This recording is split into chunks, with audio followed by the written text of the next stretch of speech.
വീണ്ടും കാർത്തികേയനെ നക്ഷത്രലോകത്തിലേക്ക് അയക്കണം. അതെ ദേവി, കുമാരനെ ഞങ്ങൾക്ക് തിരിച്ചു തരൂ. കുമാരനില്ലാതെ ജീവിക്കാനാകില്ല. ഇന്ന് അവനെ ഞങ്ങളോടൊപ്പം അയക്കണം.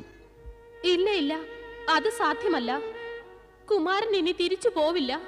നന്ദി മഹാരാജൻ ഞങ്ങളുടെ അടുത്ത് വന്നപ്പോൾ ഞങ്ങൾ കുമാരനെ തന്നയച്ചില്ലേ?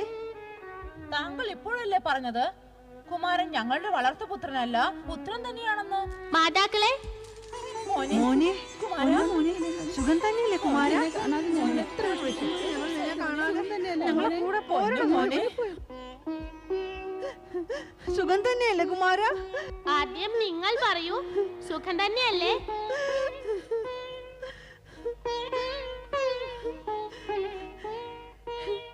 ഹേ ഭഗവാൻ ശങ്കര, മഹേശ്വര, ഞങ്ങളിൽ കൃപ തോന്നണേ. കുമാരനെ ഞങ്ങളോടൊത്ത് കൊണ്ടുപോകാൻ അനുമതി നൽകണേ. ദേവി ഭവ്യാകൃതി, നീ സത്യം മറന്നുപോയോ? കുമാരൻ കാർത്തികേയൻ പാർവതിയുടെ പുത്രനാണെന്നത്. അവരോട് അന്യായം കാണിക്കുക അതെനിക്ക് അസാധ്യമാണ്. എന്താ, നിനക്കാകുമോ? പാർവതിക്ക് കുമാരനില്ലാതെ എങ്ങനെ കഴിയാനാകും? നിങ്ങൾ 10 വർഷങ്ങൾ കുമാരനെ വളർത്തി സംരക്ഷിച്ചു. അതിന് ഞങ്ങൾ എന്നും കൃതജ്ഞരാണ്. ഞങ്ങൾ ഇനി എന്ത് ചെയ്യും പരമേശ്വര? നിങ്ങൾ എല്ലാവരുടെയും മനസ്സിൽ ക്ഷമയും ധൈര്യവും ഉണ്ടായിരിക്കണം. പിന്നെ കാണണമെന്ന് ഇച്ഛ തോന്നിയാൽ ഇവിടെ കൈലാസത്തിൽ വന്ന് കുമാരനെ ദർശിക്കാമല്ലോ.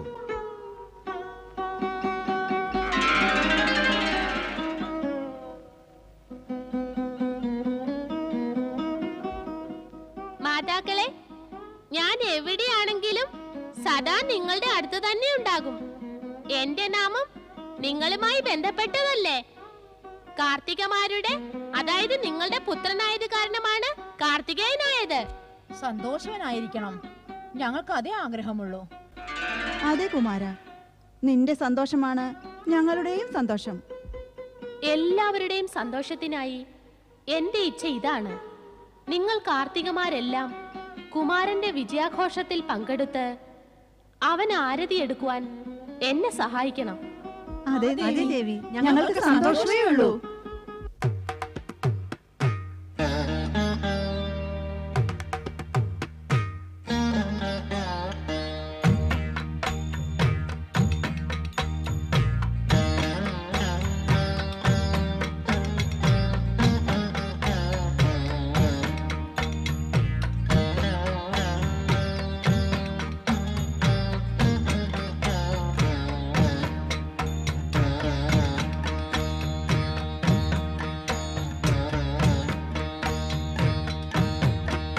हर हरो देव कार्तिकेय हर हरो हरा. हर हरो देव कार्तिकेय हर हरो हरा. सुरगण पूजित मंगलदायक कार्तिकेय हरो हरा. हर हरो देव कार्तिकेय हर हरो हरा.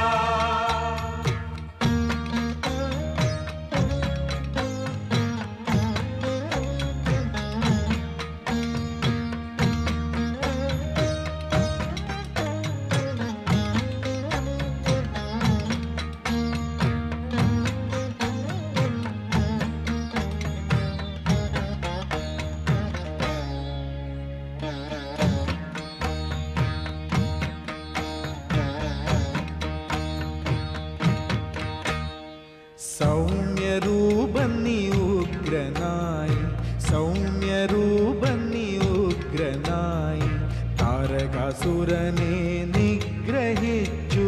മാനവർ മാനവർ ദേവകിന്നരർ ഒന്നു ചേർന്നു സ്തുതികൾ പാടി. നീയേ രക്ഷകൻ, നീയേ ശാസകൻ, കാർത്തികേയ ഹരോ ഹരാ.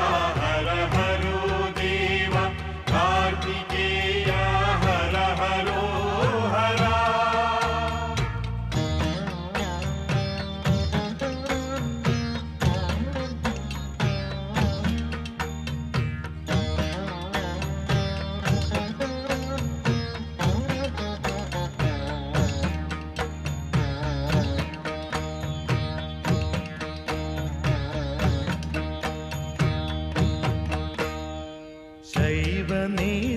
ശൈലജൻ കാർത്തികേയൻ ശൈവനേത്രജൻ കാർത്തികേയൻ നീയേ സാധക മുക്തി സാധനം പരമതത്വ പരബ്രഹ്മ ബാലകൻ നീയേ ദേവാ സുഖദായകൻ ശാന്തിദായകൻ കരുണസാഗര കാർത്തികേയ ഹരോ ഹര ഹര ഹരോ ദേവാ കാർത്തികേയ ഹര ഹരോ ഹര ഹര ഹരോ ഹര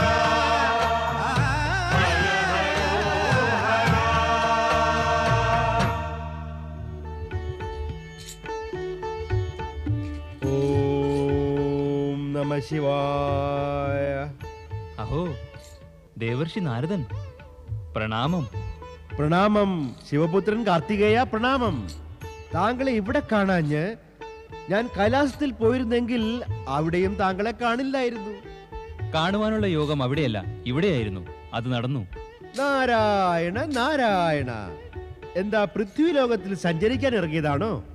അതെ ദേവർഷി, അതാണ് ഉദ്ദേശ്യം. അറിയണമെന്നുണ്ട് പൃഥ്വിയിൽ എവിടെയെല്ലാം എന്തെല്ലാം സംഭവിക്കുന്നുവെന്ന്. സംഭവങ്ങളെ കുറിച്ചറിഞ്ഞിട്ട് എന്താണ് പ്രയോജനം കുമാരൻ കാർത്തികേയ? അനുഭവങ്ങൾ നേടണം. അനുഭവം കൊണ്ട് സ്വന്തം ഭാവി പ്രവർത്തികളും ലക്ഷ്യവും തീരുമാനിക്കണം. ഉത്തമം, അതിയുത്തമം. പക്ഷേ കൈലാസത്തിൽ നിന്ന് പുറപ്പെടുമ്പോൾ മാതാവ് പാർവതിയോടും ഭഗവാൻ ശിവനോടും പറഞ്ഞിട്ടാണോ പോന്നത്? സർവജ്ഞരും ത്രികാലദർശികളുമായ അവരോട് എന്തിനു പറയണം? ഞാൻ പോന്നു. നടക്കട്ടെ, പൃഥ്വിയിൽ എന്ത് നടക്കുന്നെന്ന് കാണട്ടെ. പ്രണാമം ദേവർഷി. നാരായണ നാരായണ.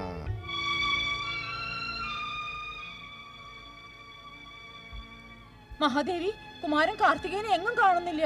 ഞങ്ങൾ കൈലാസത്തിൽ മുഴുവൻ അന്വേഷിച്ചു, എവിടെയും കണ്ടില്ല. എവിടെ പോയിരിക്കും കുമാരൻ? അവിടുത്തോട് പറഞ്ഞല്ലേ പോയത്? അല്ല, ഒരു പക്ഷേ ഭഗവാനോട് പറഞ്ഞു പോയിരിക്കും. ഞാൻ പോയി ചോദിക്കട്ടെ.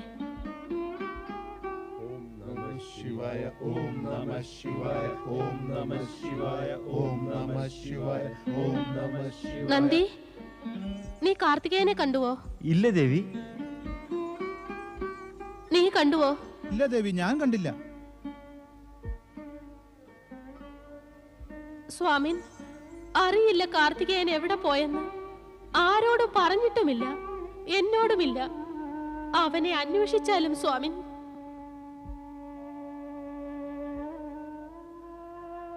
ശാന്തിയാകൂ ദേവി. കാർത്തികേയൻ സഞ്ചരിക്കാൻ ഇറങ്ങിയതാണ്, തിരിച്ചു വരും. പരിഭ്രമിക്കേണ്ട ആവശ്യമില്ല. അവൻ അങ്ങയോട് പറഞ്ഞിരുന്നോ? ഇല്ല, പറഞ്ഞിട്ടല്ല പോയത്. അതായത് അങ്ങ് അവിടുത്തെ ദിവ്യദൃഷ്ടി കൊണ്ട് പറയുകയാണ് സഞ്ചരിക്കാൻ പോയെന്ന്? അതെ ദേവി, അത് തന്നെ.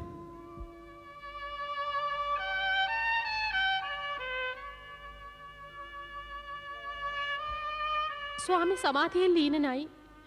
ഞാൻ ഇനി എന്ത് ചെയ്യും? മഹേഷിന് ഒരു ചിന്തയുമില്ല, പിന്നെ അവിടുന്ന് എന്തിനു വിഷമിക്കണം? കുമാരൻ ചുറ്റാൻ പോയതാണെങ്കിൽ തിരിച്ചും വരും. അതുമല്ല, താരകാസുരനെ വധിച്ച് വിജയിച്ചു വന്നവൻ ഭയം എവിടെ?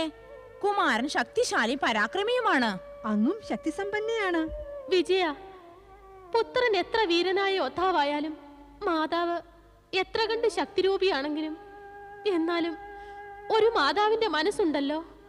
മനസ്സ്, ഒരു പുത്രന്റെ മാതാവിന്റെ മനസ്സ്, അത് മൃദുലവും വ്യാകുലവുമായിരിക്കും. പക്ഷെ കുമാരൻ എപ്പോഴും ശ്രദ്ധാലുവാണ്. അതെ, കുമാരൻ വീരനാണ്, സാഹസിയാണ്. അദ്ദേഹത്തെ കുറിച്ച് വിഷമിക്കുന്നത് വ്യർത്ഥമാണ്. അങ്ങ് പുഷ്പമാല ഉണ്ടാക്കുന്ന ജോലി പൂർത്തിയാക്കൂ.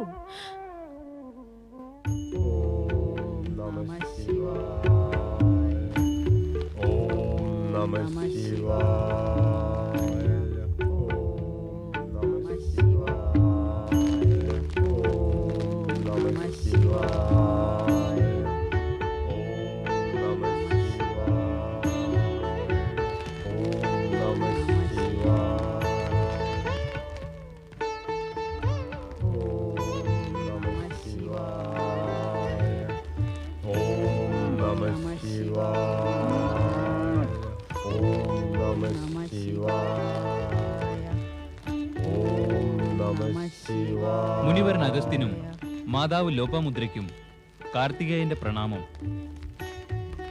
അഹോ ഭാഗ്യം. ശിവപുത്രൻ നമ്മുടെ ആശ്രമത്തിലോ? വരൂ കുമാര കാർത്തികേയ, നിനക്ക് സ്വാഗതം. അപ്പോൾ അങ്ങനെ അറിയുമെന്നോ? ആ, താരകാസുരനെ വധിച്ച് ദേവഗണങ്ങളുടെ ഹിതം സാധിപ്പിച്ചവനെ ആർക്കാണ് അറിയാത്തത്? ശിവപുത്രനെ അറിയാത്തവരുണ്ടോ കുമാര? ഞങ്ങൾ ഭഗവാൻ ശിവനോട് പ്രാർത്ഥിച്ചിരുന്നു. ദക്ഷിണഖണ്ഡത്തിൽ ശിവഭക്തി പ്രചരിപ്പിക്കുന്നതിനായി ഒരു പ്രതിനിധിയെ ഇങ്ങോട്ട് അയക്കണമെന്ന്. ഭഗവാൻ ശിവൻ ഞങ്ങളുടെ പ്രാർത്ഥന സ്വീകരിച്ചു. താങ്കളെ അദ്ദേഹം പ്രതിനിധിയായി അയച്ചു. സന്തോഷമുണ്ടാക്കുന്ന കാര്യം തന്നെ. അല്ല മാതാവി, ഞാനിവിടെ പ്രതിനിധിയായി ശിവഭക്തി പ്രചരിപ്പിക്കാൻ വന്നതല്ല. പിന്നെ എന്തുദ്ദേശത്തിൽ വന്നിരിക്കുന്നു കുമാരൻ കാർത്തികേയ? കൗതുകം തോന്നി വന്നു. ആകാശമാർഗം ചരിക്കുകയായിരുന്നു. താഴെ ആശ്രമത്തിന്റെ പവിത്ര അന്തരീക്ഷം കണ്ടു. അവിടുത്തെ ദർശിക്കണം എന്നും തോന്നി. പിതാവ് ശിവശങ്കരൻ എന്നോട് ഈ വിഷയത്തെക്കുറിച്ച് പറഞ്ഞിട്ടേയില്ല. പറയേണ്ട ആവശ്യം എന്താണ്? അദ്ദേഹത്തിന്റെ ലീല വിശേഷമാകുന്നു. അദ്ദേഹത്തിന് ചെയ്യേണ്ടതൊന്നും അദ്ദേഹം പറയാറില്ല. പക്ഷേ ഏതെങ്കിലും വിധത്തിൽ സ്വന്തം ഭക്തന്മാരുടെ ഇച്ഛ പൂർത്തിയാക്കി കൊടുക്കുന്നു. എനിക്കങ്ങ് പറഞ്ഞത് മനസ്സിലായില്ല മുനിവര. ഞാൻ ഭഗവാൻ ശിവന്റെ ഉദ്ദേശം മനസ്സിലാക്കി. അങ്ങ് എന്റെ ഉദ്ദേശം മനസ്സിലാക്കിയില്ല. സ്പഷ്ടമാക്കിയാൽ തീർച്ചയായും മനസ്സിലാക്കും. സ്പഷ്ടമാക്കാൻ എന്താണ്? കേവലം അപേക്ഷിക്കുക മാത്രം. അങ്ങിവിടെ വസിച്ച് ശിവഭക്തിയുടെ ജ്യോതി ജ്വലിപ്പിക്കണം. ഞാൻ ശിവഭക്തിയുടെ ജ്യോതി പ്രകാശിപ്പിക്കണം? ശിവപുത്രനേക്കാൾ അധികം കുശലതയോടെ ആർക്ക് ചെയ്യാനാകും ആ പ്രവൃത്തി?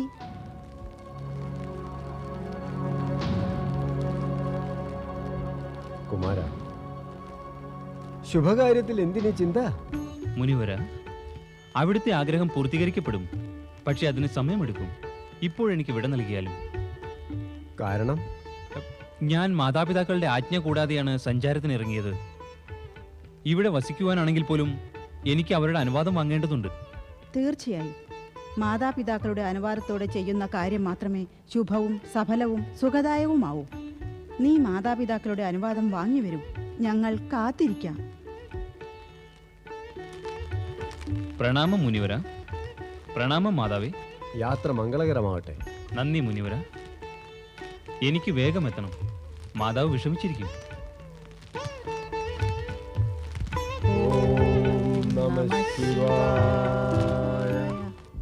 അവിടുന്ന് ഇപ്പോഴും വിഷമിച്ചിരിക്കുകയാണോ? എന്തു പറ്റി അങ്ങക്ക്? പുത്രൻ കൺമുന്നിൽ ഇല്ലാതിരിക്കുക, മാതാവിന് അറിവില്ലാതിരിക്കുക, അവൻ ഈ സമയം എവിടെയാണെന്ന്. അപ്പോൾ എന്തുണ്ടാകുമോ അതേ എനിക്കും സംഭവിച്ചുള്ളൂ. അവിടുന്ന് വെറുതെ വിഷമിക്കുകയാണ് ദേവി. കുമാരൻ ഉടനെ തിരിച്ചെത്തും. അവിടുന്ന് ഇതുവരെ സ്നാനം ചെയ്തത് പോലുമില്ല. രണ്ടു കാര്യം ഒരുമിച്ച് ചെയ്യുക അസംഭവ്യമാണ് ജയ. രണ്ടു കാര്യം? ഏതാണ് രണ്ടു കാര്യങ്ങൾ? സ്നാനം ചെയ്യുക, കാർത്തികേയനെ കുറിച്ച് ആലോചിക്കുക. രണ്ടു കാര്യം ഒരുമിച്ച് ചെയ്യാനാകില്ലെങ്കിൽ ഒന്നൊന്നായി ചെയ്തു തീർക്കാമല്ലോ. ആദ്യം സ്നാനം ചെയ്യണം. അപ്പോഴേക്കും കുമാരൻ തിരിച്ചു വരും. പിന്നെ വിഷമിക്കുക എന്ന രണ്ടാമത്തെ കാര്യം ചെയ്യേണ്ട ആവശ്യമേ വരില്ല. നടക്കൂ, സ്നാനം ചെയ്യാം. ഹാ, നിങ്ങൾ രണ്ടും ഒരുക്കങ്ങൾ ചെയ്യൂ. ഞാനിതാ വരുന്നു. നന്ദി, നന്ദി. പറഞ്ഞാലും ദേവി